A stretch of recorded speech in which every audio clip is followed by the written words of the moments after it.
It's more than a month I have made a podcast on COVID 19 spam and malware spread, but there were around 153,000 cases around the world when I was recording that podcast. But now it's on urges. As we all know, we are experiencing lockdown and other situations. When I'm recording this, there are around 24 lakh 32,000 plus cases around the world, which is no more a common number. So all the people are getting familiar with working from home. Students are taking classes online on the video conferencing platforms. Even the students of class first and second standards are studying online.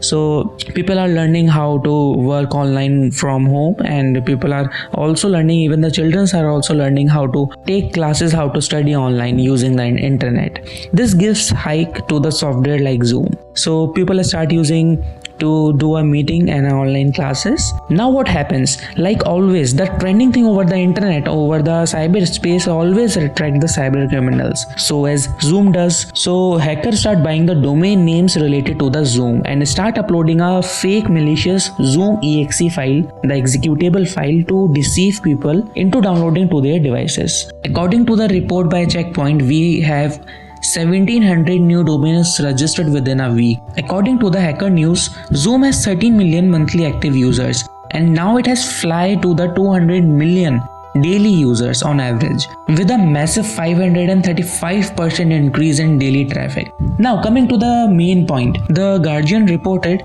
Zoom is a software full of security vulnerabilities. Even some experts says Zoom itself is a malware.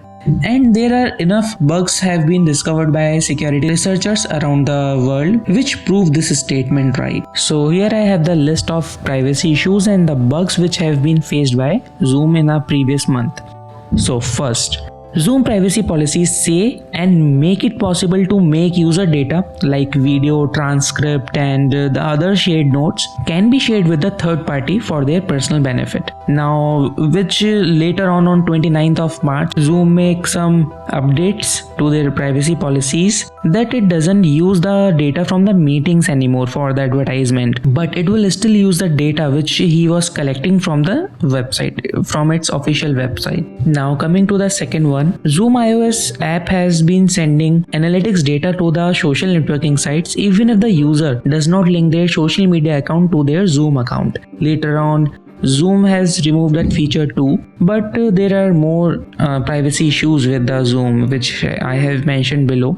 The third one is Zoom has a feature called attendee tracking, which enables hosts to check if participants which are in the Zoom meeting have been clicking out of the Zoom window during a call or not, which also have been removed on the same day, on the 2nd April, in a bug fix. But there are more issues with it. On the fourth number, a security researcher named Felix Selly, correct me if I pronounce wrong, found that Zoom uses a shady technique to install its Mac application without user interaction. And the tricky part is, it is the same technique which has been used by Mac OS malware.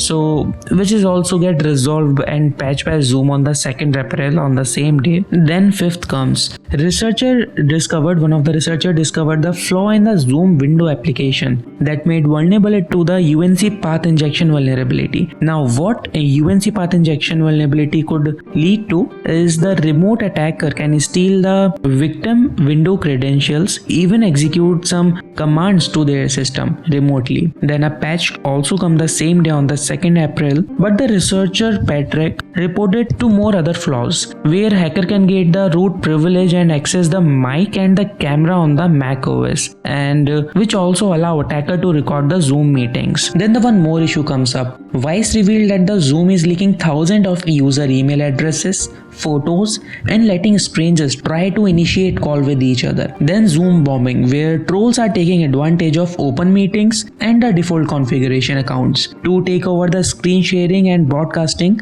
pornographic material and explicit content over their meetings, like this video.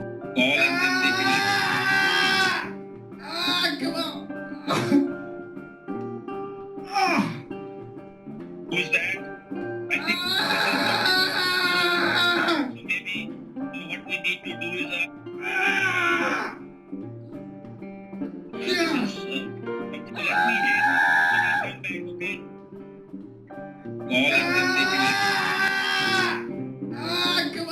And there are more vulnerabilities listed. You can read them in the link which I have attached in the description. So I realized the need of making a podcast on this particular topic because in a single day I have received a ton of calls and messages. Some are saying that someone suspiciously pop up into their meetings, in their official meetings, and some calls are from schools that they are saying that some suspicious unknown accounts have been added to their classes, to their private classes, and texting regularly that we have hacked into your phones, we have all your data, and blackmailing us for different things. So some are concerned about using this app and some are being forced to use these apps. I have seen this tweet that 20 teachers have been fired due to the refusal to use Zoom app. So in this fighting scenario, some are aware, some are not aware. And so in this fighting scenario, some are aware and some are not. But there is a third type of person who doesn't want to believe. So this make a very playful ground for the hackers to play with.